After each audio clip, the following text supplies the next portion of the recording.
Michelle Dayana Guerrero Yepes y mi compañera es Yerli Dayana Mercado Fanador. Les vamos a explicar unos conceptos básicos de la higiene industrial y sus normas. Bueno, yo les voy a hablar un poco sobre los conceptos básicos de la higiene industrial y unas normativas. Como principal le vamos a hablar un poco sobre qué es la higiene industrial. La higiene industrial es la disciplina encargada de evaluar, de controlar y de identificar los contaminantes de origen laboral. Otra pregunta que tenemos es, ¿qué es la higiene ocupacional? La higiene ocupacional es la medicina encargada del saneamiento ambiental, cuyo objetivo es que nuestra salud y nuestra integridad física esté en un buen estado. Tenemos unos tipos de contaminantes, los cuales son físicos, químicos y biológicos. Tenemos que el accidente de trabajo es todo suceso repentino que sobrevenga por causa o ocasión del trabajo, que le puede ocasionar una lesión, una invalidez, la muerte, entre otras más. La enfermedad laboral es aquella enfermedad proveniente de las actividades a las que el trabajador se ve afectado. La resolución 8321 de 1983 es la resolución encargada de proteger y conservar la audición y la salud de los trabajadores. Más que todo, esta resolución nos ayuda un poco a saber identificar la enfermedad que puede ocasionar los ruidos. Por ejemplo, les voy a dar un ejemplo. Estamos nosotros trabajando en una empresa donde todo el día hay ruidos, hay muchas máquinas prendidas. Entonces, se dice que para uno trabajar en algo que haya mucho ruido, debemos tener un horario. Por ejemplo, si nosotros trabajamos más de 8 horas donde hay ruidos, puede que nosotros como trabajadores podamos tener una enfermedad, se nos pueda diagnosticar una enfermedad laboral. Lo adecuado es que donde hay mucho ruido, esta norma nos ayuda a eso, es que se trabaje máximo 4 horas. Teniendo en cuenta nosotros como de seguridad y salud en el trabajo, nosotros podemos llegar a esa dicha empresa donde se está presentando eso, que los trabajadores están expuestos a dichos ruidos y trabajan muchas horas ahí. Nosotros podemos medir el ruido que ejerce en todo el día las máquinas, y por medio de esta resolución podemos diagnosticar o darles a conocer a ellos que deben de bajarle un poco, o qué ruido debe más o menos que se utilice en esa empresa para esos trabajadores y cómo los puede afectar.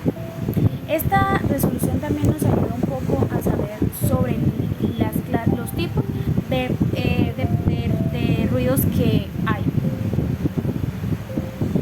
Por medio de esta resolución nosotros podemos medir el ruido teniendo en cuenta en qué lugar está ese ruido, ya sea en una residencia, en un centro comercial, en una industria, bueno, entre muchas. Se pueden medir. Tenemos otra resolución, que es la resolución 1792 de 1990. Esta resolución también nos habla sobre los ruidos, pero en esta tenemos él nos ayuda a limitar las exposiciones a las que está el trabajador expuesto. Esta nos ayuda a ver a qué ruido o qué cantidad de ruido estamos expuestos, teniendo en cuenta las horas a las que estemos trabajando. Por ejemplo, si estamos trabajando 4 horas, estamos expuestos a un ruido de 90 y así sucesivamente. O sea, dependiendo a la cantidad de horas que estemos nosotros trabajando, esta resolución nos ayuda a que tengamos en cuenta que si vamos a trabajar 4 horas debemos tener ese ruido de 90.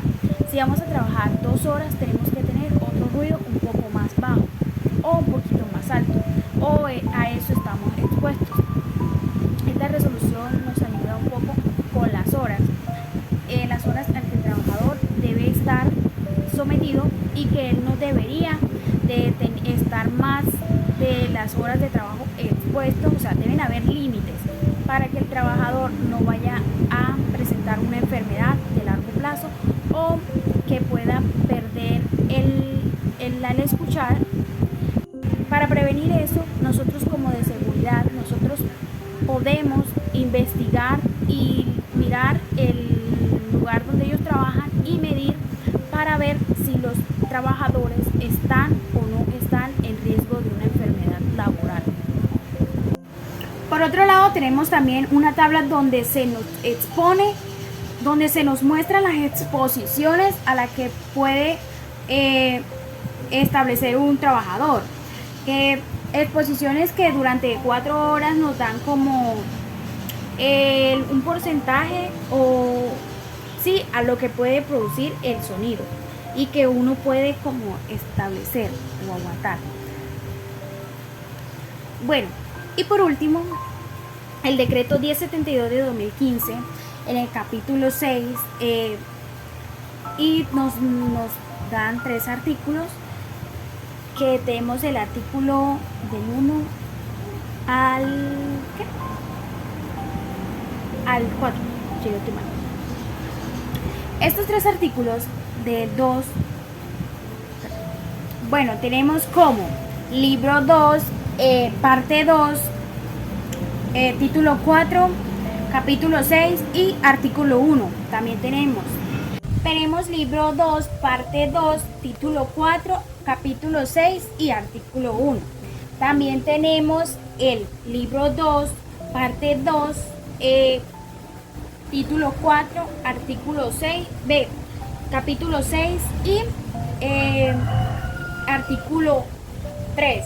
Y también tenemos el artículo 4. Estos artículos nos hablan un poco sobre que debemos cumplir con unas normativas y tener una gestión de seguridad y salud en el trabajo. El artículo 1 nos explica sobre el cumplimiento de la gestión de la seguridad y salud en el trabajo. El artículo 3 nos habla un poco sobre el sistema de gestión de seguridad y salud en el trabajo. Que podemos decir que el sistema de seguridad y salud en el trabajo es la disciplina que trata de la prevención de lesiones y enfermedades causadas por el trabajo. Este artículo más que todo nos habla y nos explica mucho sobre la seguridad y salud de los trabajadores. Tiene por objetivo mejorar las condiciones y medios en los que los trabajadores trabajan.